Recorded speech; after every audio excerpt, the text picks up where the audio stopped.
The train pulled into Knife River Station on a bitter wind. Smoke curled above the depot's iron chimney, dissipating into a dull November sky the color of bone ash. The conductor's boots struck the platform with a practiced thud, and the doors unlatched with mechanical finality. Few passengers disembarked, mostly fur traders and a pair of hard-faced men who looked like they carried debts they didn't intend to pay. Among them, a woman stepped down with a wooden trunk in tow and a folded letter clutched in her glove. Her dress was simple but clean. The hem, dark with soot and travel dust, dragged behind her like a shadow reluctant to let go. She stood stiffly, scanning the emptiness of the platform, watching each man pass her by without pause.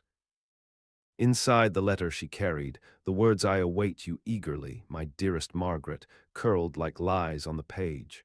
She'd memorized the handwriting. She'd waited for a man named Hollis Dade.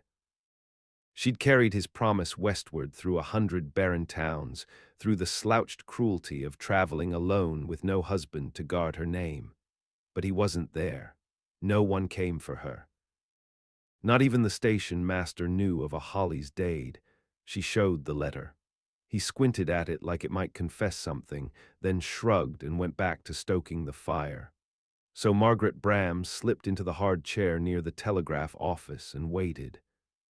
She waited while dusk poured in like dirty water. She waited through the snow that came early, wet and unkind. She waited until the wind changed and a man rode into town. He wasn't dressed for town. His coat was canvas and scuffed at the cuffs. A wide hat shadowed a face that looked chiseled from something old and sorrowed.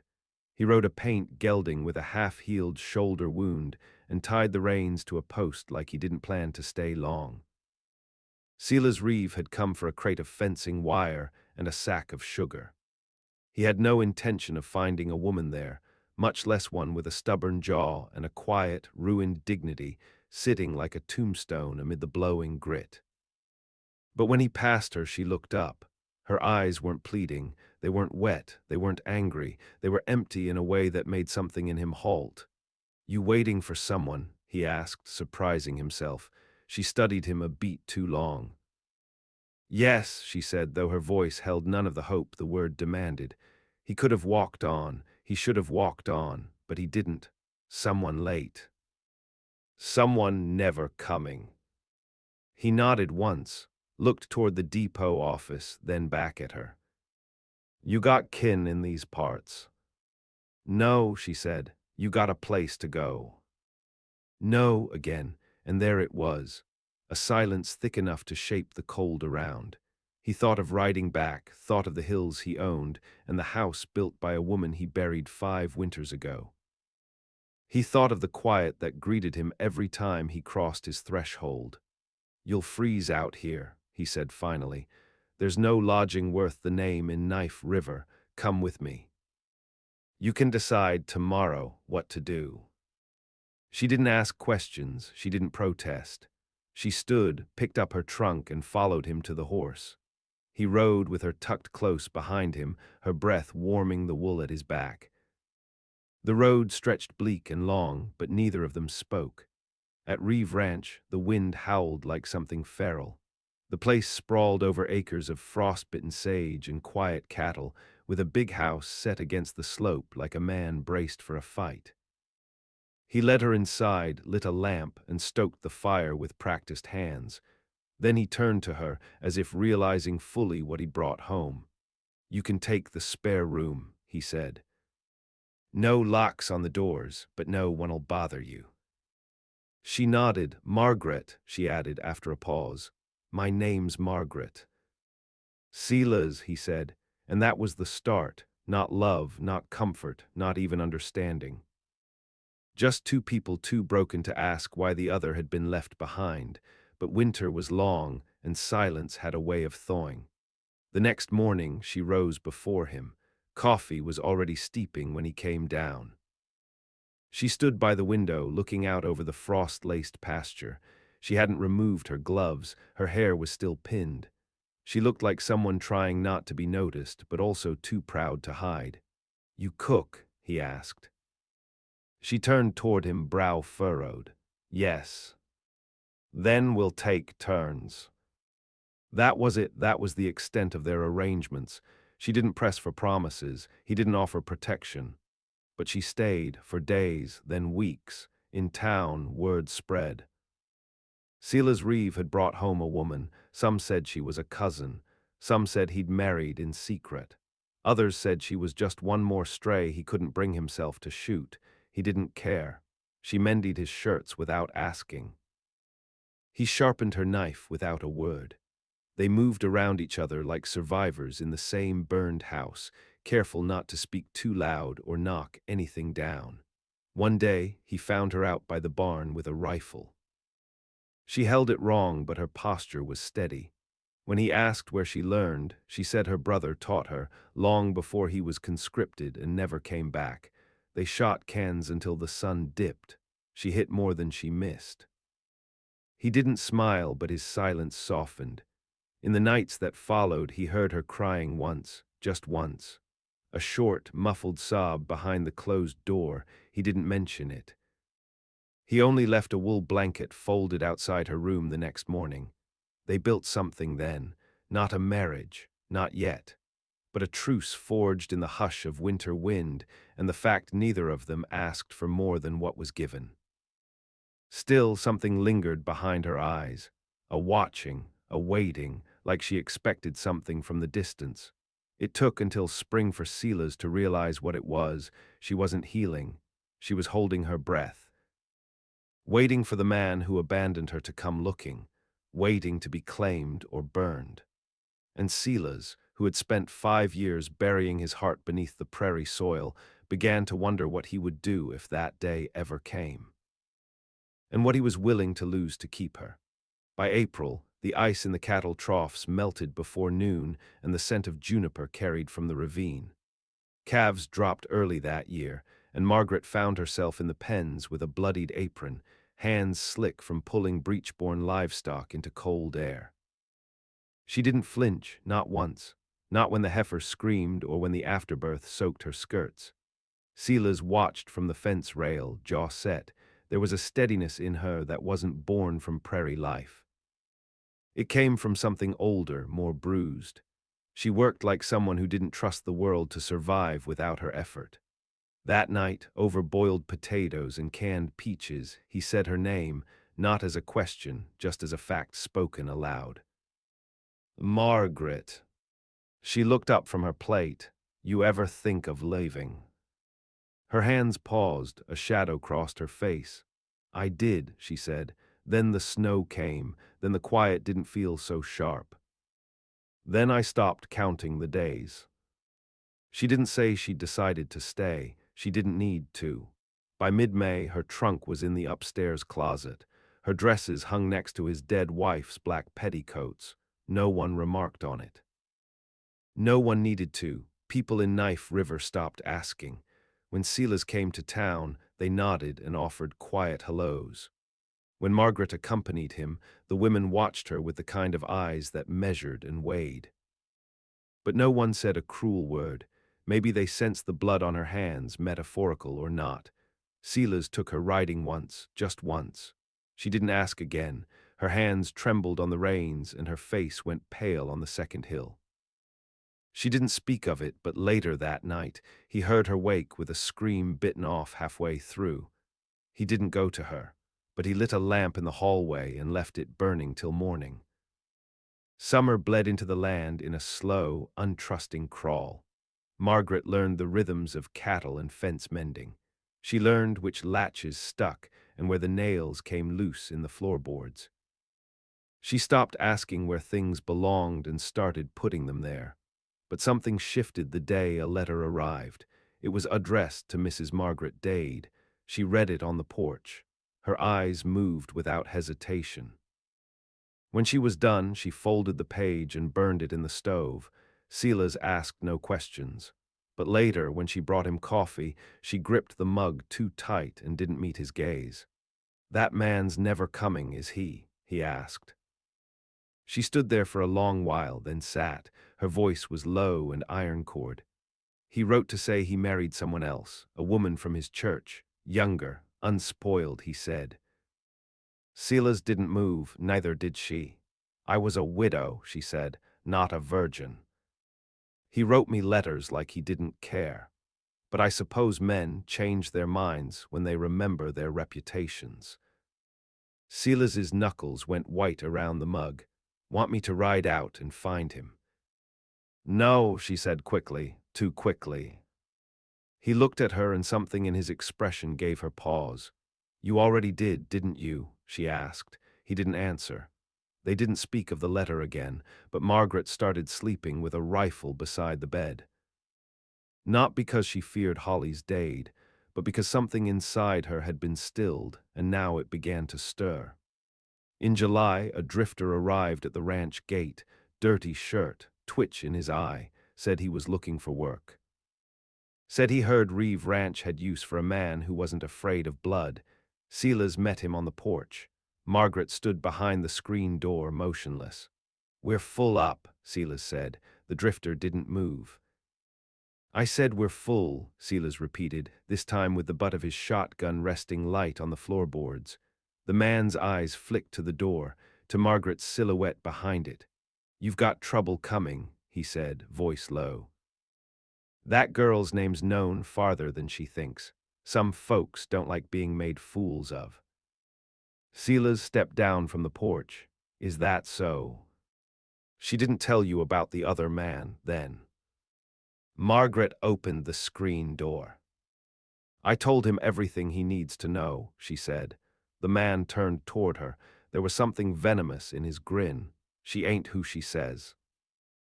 No, Silas replied. She's better. He raised the shotgun slightly. The man spat in the dust and walked off. Never looked back. That night Silas sat at the edge of Margaret's bed. She was already under the quilt, her face lit by a dying lantern. You running from something? Yes. He didn't ask what. She didn't offer it. But when she reached for his hand and he let her hold it, neither of them pulled away. In late summer, lightning struck the southern ridge and started a fire. Silas rode out with 2 ranch hands, and Margaret followed with water and cloth. She wrapped blistered palms and calmed panicked horses with a voice like water over stone. The fire burned through 40 acres, but the ranch stood. Afterward, Margaret sat with Silas on the porch and let the smoke soak into her hair. I used to believe in salvation, she said. He didn't speak.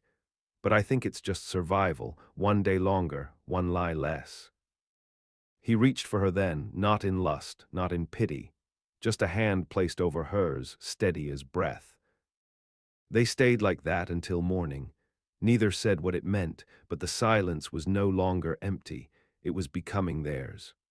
The first frost of autumn came sudden and sharp, cracking thin ice on the troughs before dawn. Margaret stood out near the paddock, arms crossed, breath pluming. She watched the sky, pale and furious. That morning the wind carried an unfamiliar scent, gun oil and pine smoke.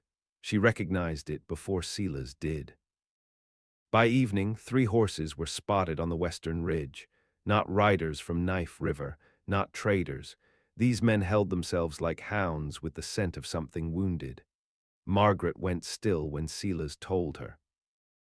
They looking for you? He asked. She didn't lie. Yes. She didn't ask if he would hand her over. He didn't ask what she had done. That night, she buried the rifle behind the chicken coop, wrapped in oilcloth.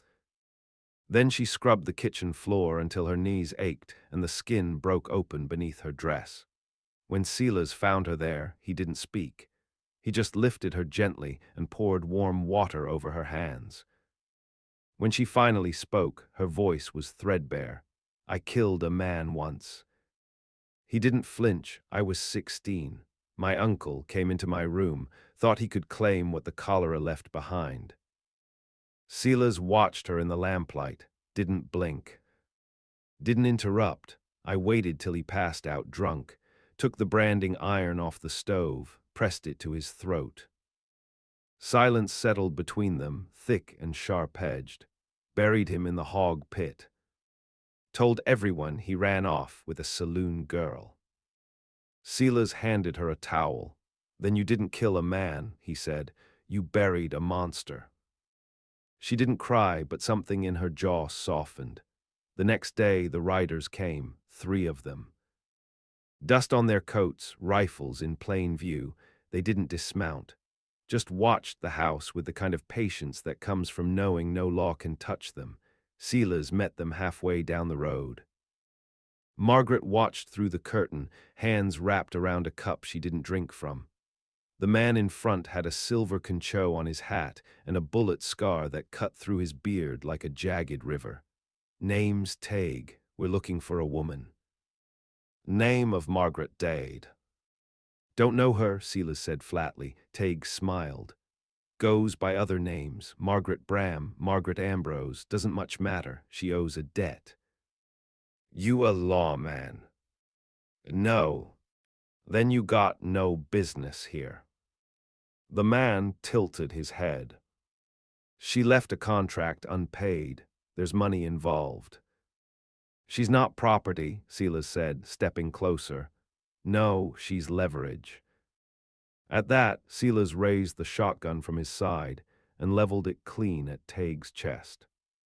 You've got 10 seconds to ride. Tague's smile faded. You're a fool, Reeve. I've been called worse. They didn't shoot, not that day, but they left a mark in the dirt. 3 horses, 3 men, 3 shadows Margaret couldn't outrun. That night, Silas locked every door and put a rifle in the corner of the kitchen. He handed her another without ceremony. They'll be back. I know. You're not afraid. I've been afraid since I was a child. But I won't run anymore. He nodded once. You should know, she added. One of those men, Tague, he was my uncle's friend, used to come round the house. When he looked at me, I saw the same hunger. He's not after money. He's after shame. Silas's face was stone. Then let him find something else. They spent days in a kind of waiting that stiffened the spine. The men didn't return, not right away. But Margaret kept her boots beside the bed and braided her hair every night like she expected to ride out at dawn. Silas noticed. So did the land. The cattle moved more restless. Coyotes came closer to the pens. One morning they found a skinned rabbit nailed to the barn door, Tague's sign. Margaret burned it without speaking. Silas placed more traps near the creek. When the snow finally returned, it didn't fall gently. It came in hard, slanting knives, cutting visibility to yards, a storm like that can last days, and it did. On the 3rd night, with wind clawing the shutters, Margaret stood at the hearth, one hand pressed to her chest. She wore a wool shirt of his that hung long over her nightclothes. The light from the fire cut gold across her collarbone. Silas came in from the barn with snow on his shoulders. I've been thinking, she said. He hung up his coat. About the house, she went on.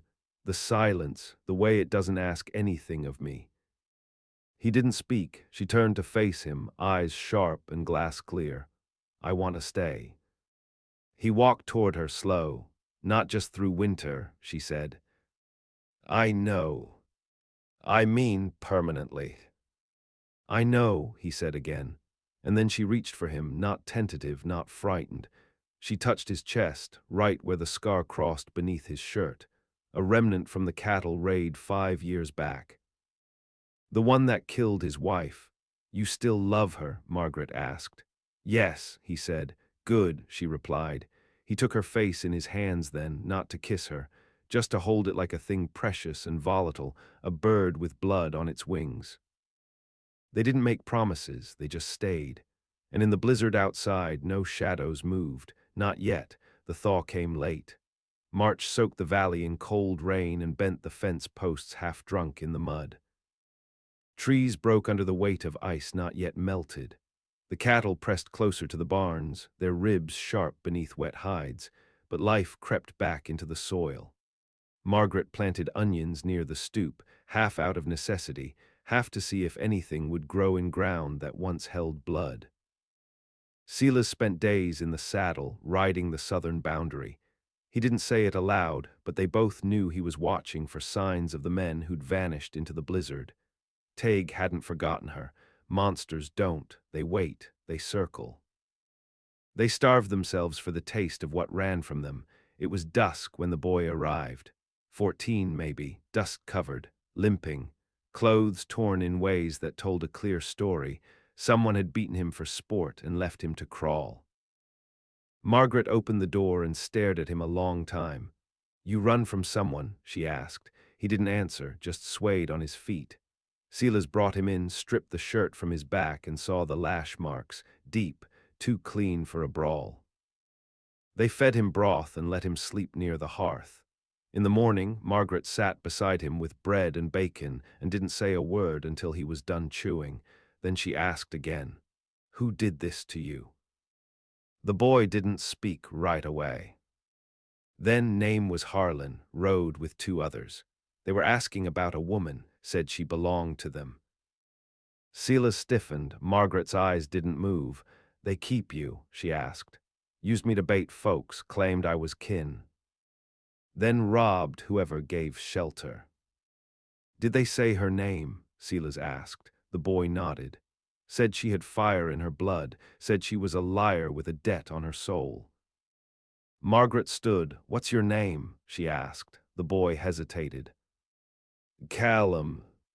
She looked at Silas. He read the decision in her face before she said it. "He stays." Callum didn't speak much after that, but he watched everything. Watched how Silas leaned slightly to the right when he walked, favoring the old wound. Watched how Margaret rose early and stirred the fire before anyone else. Watched how they didn't touch in front of others, but sat close when no one was looking. He sharpened fence posts, mucked stalls, and never once asked for more than a bowl and a place to sleep. Margaret taught him to trap hare. Silas showed him how to check a horse's hooves without flinching.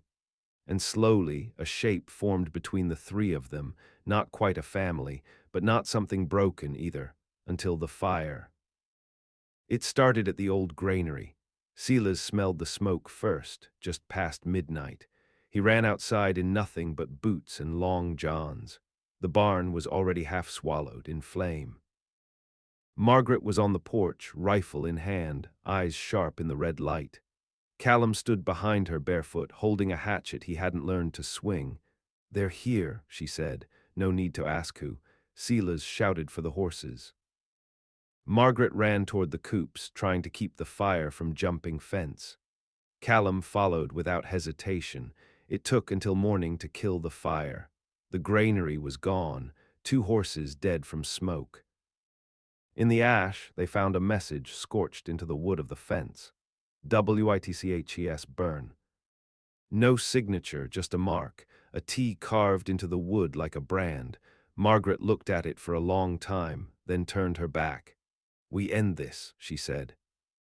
Silas didn't argue. They fortified the house, moved supplies down to the root cellar, rigged the fences with trip wire and old cans, posted Callum on the roof with a pair of field glasses and a signal horn. They waited 3 days. Then 4, the land held its breath. On the 5th night the first shot came. It missed, barely, splintered the frame of the kitchen window. Margaret dove. Silas grabbed the shotgun. Callum dropped through the roof hatch like a fox down a burrow. 3 men outside, 1 behind the woodshed, 2 flanking the creek. They weren't guessing, they knew the layout. Silas fired once, hit a post. Return fire shattered the water barrel. Mud sprayed up from the yard like blood. Then came the voice. "Evening, Miss Bram. Tague, I gave you time, gave you the snow, thought you. Run, thought you knew your place." Margaret stepped to the door, opened it just enough to shout, "I've been running long enough." "That's so," Tague said. "Then you should know how it ends." She didn't answer. "You think this man'll die for you," Tague called. "Think he'll bleed for someone else's stain." Margaret fired, didn't hit him, but the shouting stopped. Gunfire followed, fast, close. Callum screamed something from the cellar stairs. Silas moved to the right window and fired at a shape ducking low in the brush. Then quiet. Only the wind. When dawn came, two of the men were gone, vanished like fog. But the third, Harlan, was slumped near the porch, chest torn open by buckshot. Tague wasn't among the dead. He'd left something behind, though, a message nailed to the tree line. The fire next time is for you. They buried the body near the edge of the property. Margaret didn't pray. Silas didn't speak. But that night, for the first time, she crawled into Silas's bed without asking, and he let her. She lay still against him, eyes wide in the dark. "I'll never be free," she whispered. "No," he said, "but you'll never be alone again." Outside, the frost came early, but the fire inside held. Winter arrived with a sound like bones cracking underfoot. The ground froze solid before the first snowfall, turning each step brittle. The cattle grew leaner. The trees snapped in silence. Time moved slower now, stretched thin by fear and by the weight of waiting. Silas kept the fire burning long past midnight. Margaret sat with her sewing untouched in her lap. Callum sharpened the same knife twice a day, not for the blade, but for the feel of steel in his hands. Each of them dreamed different dreams, but they all woke the same, alert, listening for hoofbeats that might not come. The attack did not come in the dark. It came at midday. The sky was a sheet of dirty white when Tague rode over the rise with four others behind him, not slow, not cautious. Like men riding into a funeral they planned to enjoy. Margaret stood at the window, braids slung over one shoulder, her hand resting on the rifle butt. Callum ran to the cellar to check the fuse line they'd built from powder kegs taken off dead drifters the year before. He hadn't lit it since they made it, but he knew how. Silas holstered both pistols and stood at the doorway like he had nowhere else to be. He wasn't calm. He was finished being afraid. Tague dismounted without hurry. His boots sank into the slush. He raised a hand not to wave but to signal. "I came for one thing," he called. Margaret stepped out behind Silas. "I'm not a thing." "No," he said. "You're a reckoning someone should have dealt with long ago." Silas raised the shotgun. "Step 1 foot closer and you'll lose it." Tague smiled, slow. "You think she's worth dying for?" Silas didn't answer. His finger just curled tighter on the trigger. "I knew your wife," Tague added, voice low. "Pretty thing, soft voice. I hear she bled out screaming." That was when Silas fired. The buckshot caught the snow in front of Tague, spraying ice and dirt into the air. He didn't flinch, just stepped back. Behind him, the other men moved to flank. Then a sound split the cold, a long, high-pitched wail. Callum had set the signal horn from the roof. From the tree line behind Reeve Ranch, a second sound answered. 5 horses, local ranchers. 2 of them had fought beside Silas during the cattle wars years back. They owed him, and they'd come. Outnumbered now, Tague didn't retreat. He grinned. "This won't end here." Silas took 1 step forward. "You're right," he said. "It ends there." He pointed toward the edge of the property. "The river. You cross it, you disappear. You stay, you die, your choice." For a long moment, no one moved. Then Tague spat. "Cowards, all of you." He turned and mounted. "This ain't justice," he snarled. "No," Margaret said behind Silas, "it's mercy." They rode off, but she knew what Silas didn't say. Tague wasn't finished. He was waiting for the blood to cool before coming again. 3 nights later, Margaret woke alone. Silas was gone. She found him in the barn, saddling the gelding. His coat was already dusted with snow. "You think he'll let it go?" he asked her. "No." "I have to finish it." She stepped forward. "Then I ride with you." He didn't argue. Callum found them 10 minutes later, rifle on his shoulder. His jaw was set, but he didn't speak. They rode out before the moon broke cloud. They found Tague near Ash Hollow, camped beside a half-frozen stream. His fire was low and his men were drunk. It didn't take much. A single shot brought one down. Another ran and never looked back. That left Taig. He stood with a pistol drawn, bare-chested, steam rising off his skin. "You should have died in your sleep," he told Margaret. "You should have stayed buried with the rest of them," she replied. He lunged. Margaret moved first. The knife went in under his ribs, deep. Silas didn't stop her. Callum didn't flinch. Taig fell to his knees, blood soaking through the snow like ink. His last words were spit through broken teeth. "You're still nothing." Margaret leaned down. "No," she said, "I'm free." They buried him without words. The snow covered the grave by morning. When they returned to the ranch, there was no celebration, no triumph, just warmth, just the fire. Just Callum eating stew like he hadn't seen death twice before. Margaret stood in the kitchen, staring out over the land. Silas came behind her, touched her shoulder. "It's done." "No," she said, "but it's quieter." She leaned into him. And for the first time, he didn't feel like he'd lost something to find her. He felt whole.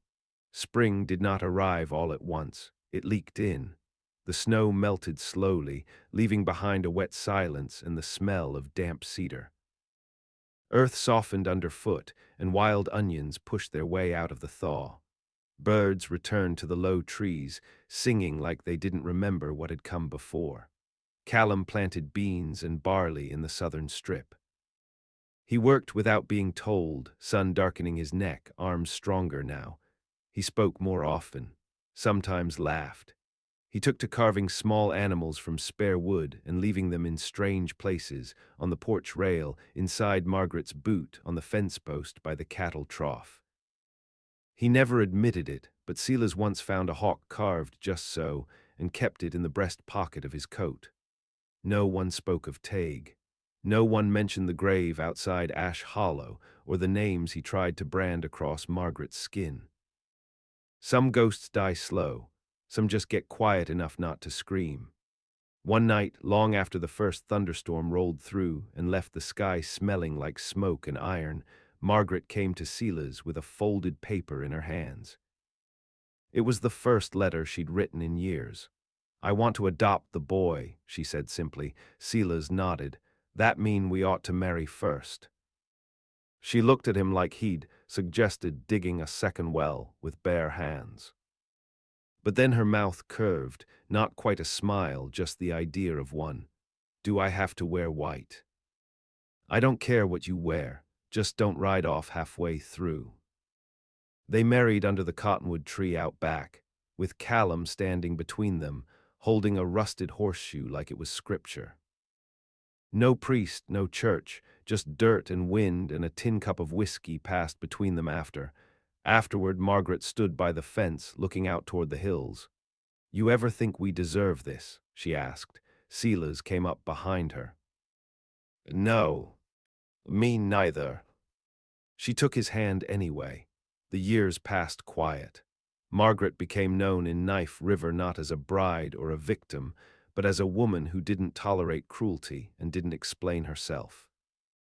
She stitched wounds, birthed calves, and once broke a man's wrist in town when he tried to strike a dog with a whip. Silas kept the land running, got slower with age but never weak. His eyes crinkled more at the corners. When he laughed, it sounded less like a warning. Callum grew tall, grew lean, rode out one summer at 19 with a pack and a rifle, saying he needed to see what else the world had. He came back 2 winters later with a horse, a scar across his cheek, and no stories he was willing to tell. Margaret said nothing, just made stew and handed him a fresh shirt. That night he carved another animal, a wolf this time, and left it on the windowsill. One morning, years on, Silas didn't rise. Margaret found him in the bed, eyes closed, hands crossed over his chest like he was still listening for her steps. There was no sign of pain, just stillness, like he'd chosen it.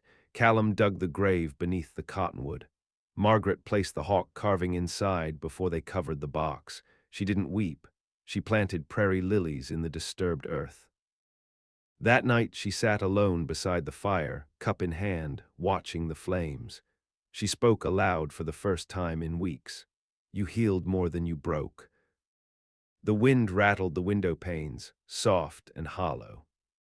She stayed in that house 3 more years, watched the cattle thin again and the town grow louder. Then one day she packed a single trunk, left behind the rifle but not the knife. She didn't leave a note, only a carving, a bear. Set in the center of the kitchen table. Callum understood what it meant, strong enough to tear, strong enough to protect, gone now but never soft. They say she was seen once near Deadwood, older, sharper-eyed, asking after rail lines headed south. She wore a weather-beaten coat and a man's hat pulled low, but her voice was unmistakable. She left nothing behind that could rot, only land, only silence, only stories. And those who came near Reeve Ranch after said the place had a kind of weight to it, like something had once been fought for there, and held, and bled for, and won, not cleanly, not kindly, but fully.